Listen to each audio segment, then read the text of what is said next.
I've titled this chapter Punishment and Refuge. This is chapter 35, the penultimate chapter to the book of Numbers.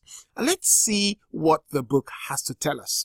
The subtitle is The Effect on the Land, and the Levitical cities had 6 cities of refuge within them.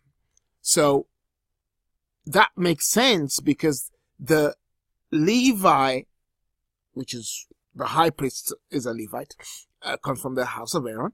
That high priest has to die for the one who intentionally killed somebody to be able to return to their own tribe and to their own city. And the Levites and the priesthood that operated at the time were able to administer this justice and this mercy system. So it made sense why the cities of refuge were Levitical cities. Remember, the city of refuge was for somebody who killed another person unintentionally, and they had a place to go and run to. And when we get to Deuteronomy, we'll look at it a little bit more closer. And here's the age-old question in verse 30 of the book of Numbers, chapter 35, which is capital punishment approved? Where does this sit in the new covenant?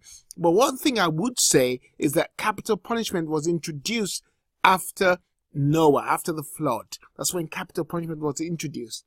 And let's look at the effect of shedding blood on a land. Now, I'm going to read verse 33 for you. It says, "Do not pollute the land where you are. Bloodshed pollutes the land. An atonement cannot be made for the land on which blood has been shed except by the blood of the one who shed it." Except for the blood of the one who shed it. So if you want to eradicate pollution caused by bloodshed, it's got to be by the blood of the one who shed that blood. And then a question that came to my mind was about Cain. God said to Cain, God put a mark on Cain so that nobody would murder Cain. And I'm asking the question, well, how does that fit in? Perhaps that was just the beginning, and this is where we are right now. And how does this play out in the new covenant? Because Jesus died for the murderer as well.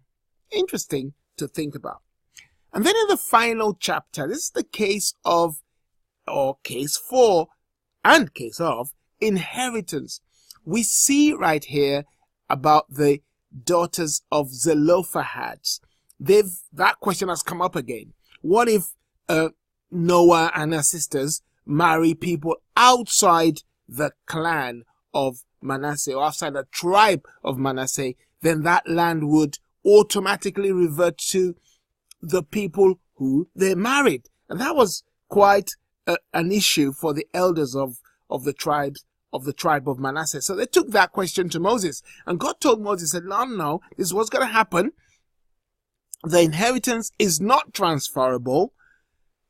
Noah, the female Noah and her sisters had to marry from their clan for that land to stay within the tribe of Manasseh. Otherwise, if they go marry someone else, they have to forfeit their inheritance and just go to their husband. So that's what ends the chapter about the importance of an inheritance. And it's interesting when I think about this from a new covenant perspective. Our inheritance is assured. Our inheritance is Christ. In Christ is secured. It cannot be taken away from us. I think that's why Paul says, can death or life or angels or demons separate us from the love of God? No, it cannot. Our inheritance is secure in God.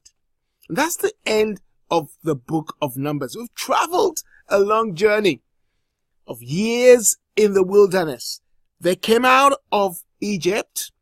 God gave them, within a month or so, the book of Leviticus, which was how they were to observe the sacrifices and how they were to worship God, because they didn't know any different. And then they wandered in the wilderness for nearly 40 years before they entered the promised land. Remember, the real change took place in chapter 13 and 14, where the spies had been to check out the land and came back with a bad report. And so, that just spiraled down to prevent the over 20s from entering the promised land, except for Joshua and Caleb. Even Moses, Aaron, and Miriam would not enter the promised land. That's really significant for us. And then God arranged them and organized them into a formidable force, and they were able to defeat many enemies because of God's presence with them, and they are now at the brink of entering the promised land. Wow, that's awesome. We're going to go to the book of Deuteronomy, and then we enter into the book of Joshua, where we see them enter the promised land, take over, and begin to live in that promised land. Oh, awesome. God bless you. Thank you so much for staying through to the end. See you in the book of Deuteronomy.